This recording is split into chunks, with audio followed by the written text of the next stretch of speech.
नमस्ते। तर्क और तथ्य में आपका स्वागत है। प्रेम क्या है? कैसे किया जाता है? यह एक बड़ा ही गहरा प्रश्न है। इसका उत्तर बड़ों बड़ों के पास नहीं होता। इसलिए जब ईश्वर ने संसार की रचना की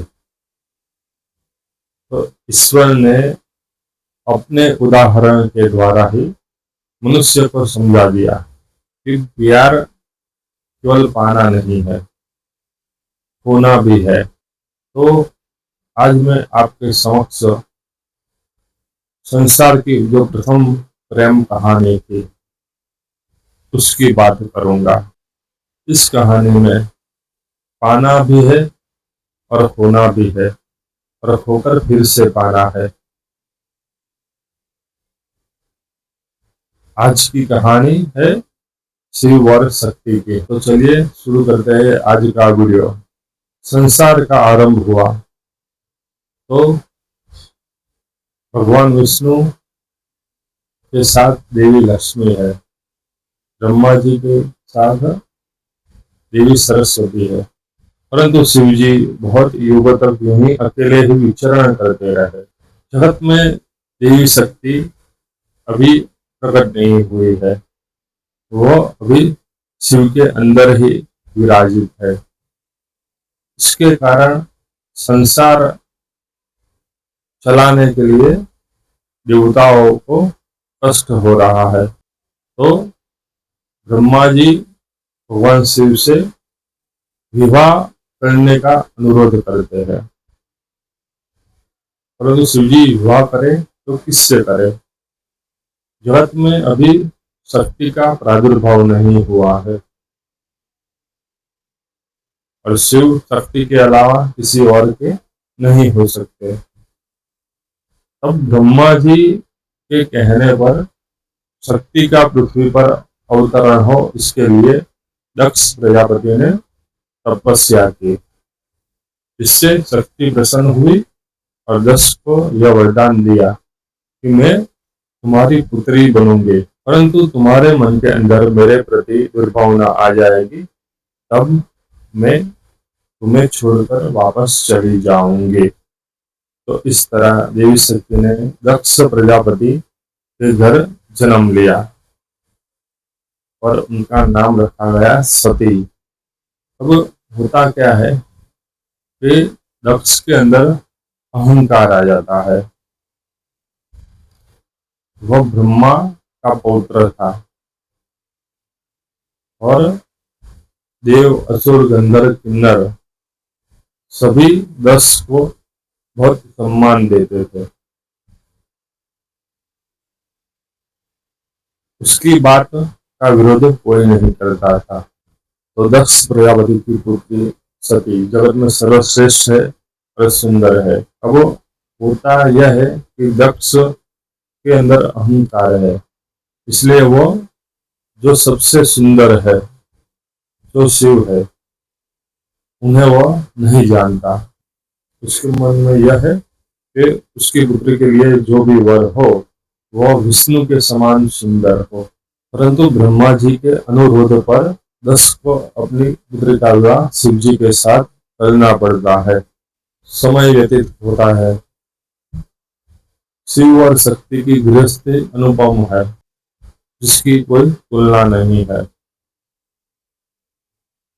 परंतु घटनाएं कुछ ऐसी होती है कि शिव जी के द्वारा ब्रह्मा जी को श्राप दिया जाता है कि उनकी जगत में पूजा नहीं होगी और ब्रह्मा जी का जो मस्तक असत्य बोलता था उससे भी वीरभद्र के द्वारा काट दिया जाता है शिव जी के आदेश से। तो दक्ष के मन में शिव जी के प्रति और भी घृणा हो जाती है। एक बार देवताओं की सभा में शिव जी आते हैं। वैसे तो वो ऐसी सभा में जाते नहीं है, परंतु नियत ही कुछ ऐसी थी कि देवताओं की सभा में शिव जी विराजमान है और वहां पर वो समाधि में चले जाते हैं। तभी दक्ष प्रजापति का आगमन होता है।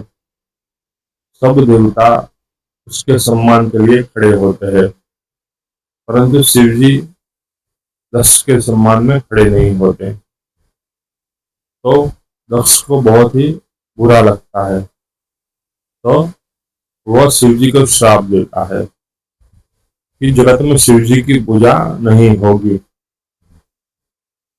ऐसे आप तो जानते हैं कि शिव जी सभी श्राप और वरदान से परे है, तो यह श्राप शिव जी का कुछ अहित नहीं कर पाता। तो दक्ष अपने अपमान का प्रतिशोध रखने के लिए एक यज्ञ का आयोजन करता है और अपनी बाकी और कन्याएं थी उन सभी को उनके पति के साथ आमंत्रित करता है, परंतु सती और शिव जी को आमंत्रित नहीं करता।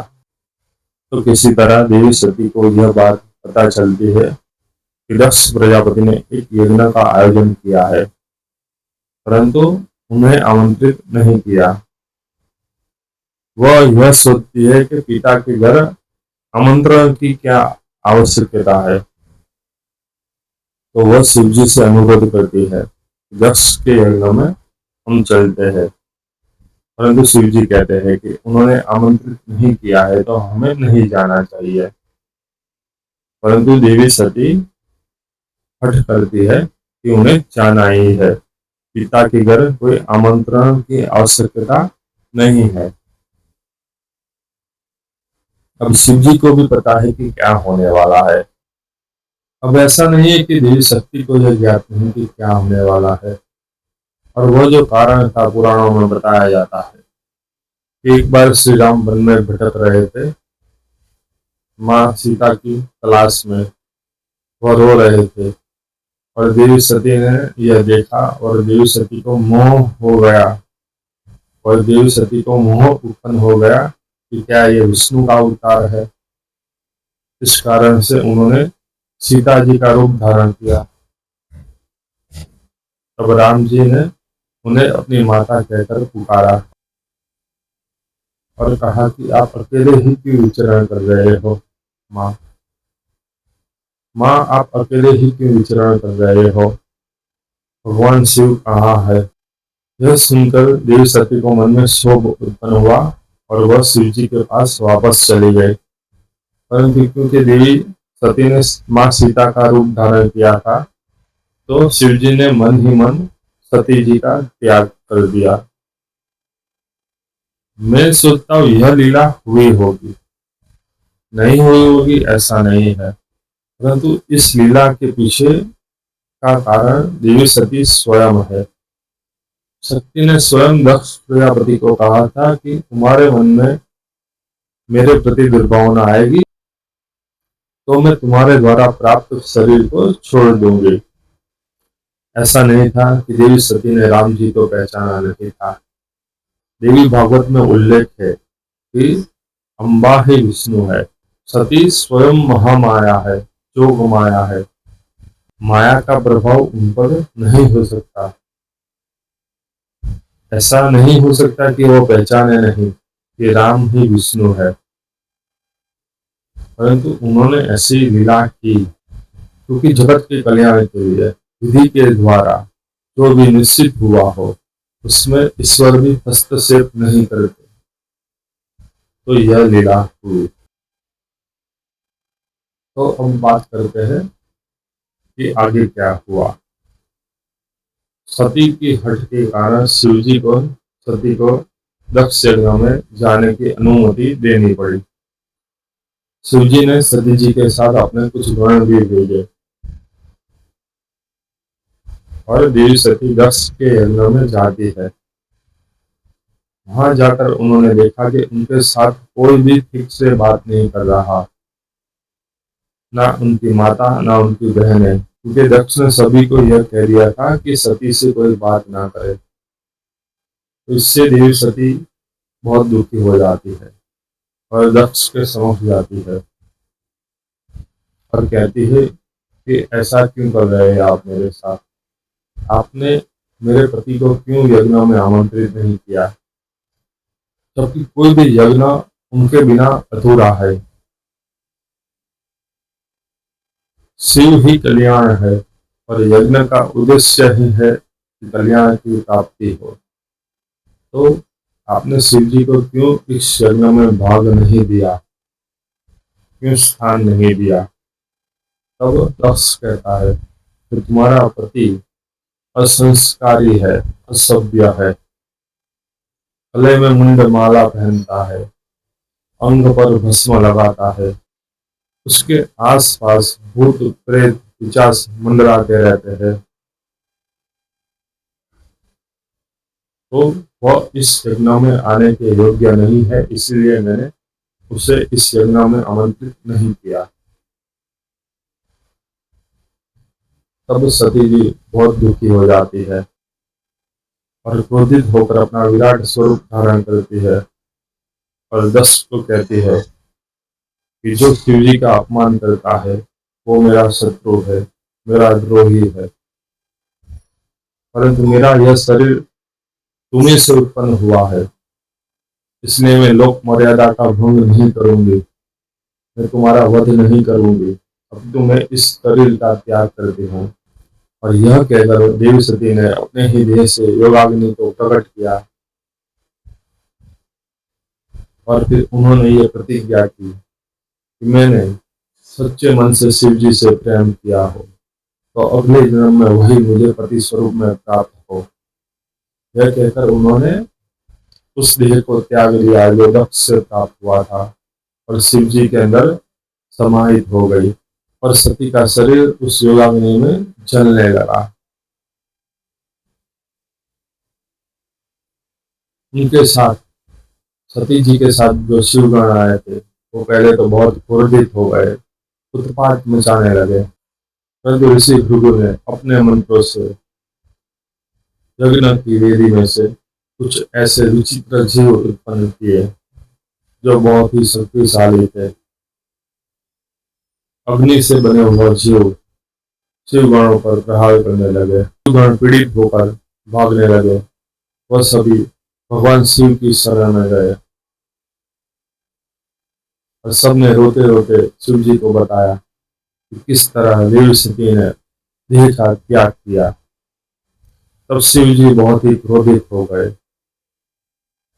उनकी आंखें गुस्से से लाल होने लगी, उनके शरीर में क्रोध से कंपन होने लगी और उन्होंने तांडव करना आरंभ कर दिया और अपने मस्तक से एक जड़ा को उखाड़कर भूमि पर फेंक दिया और उसी जड़ा से वीरभद्र की उत्पत्ति हुई।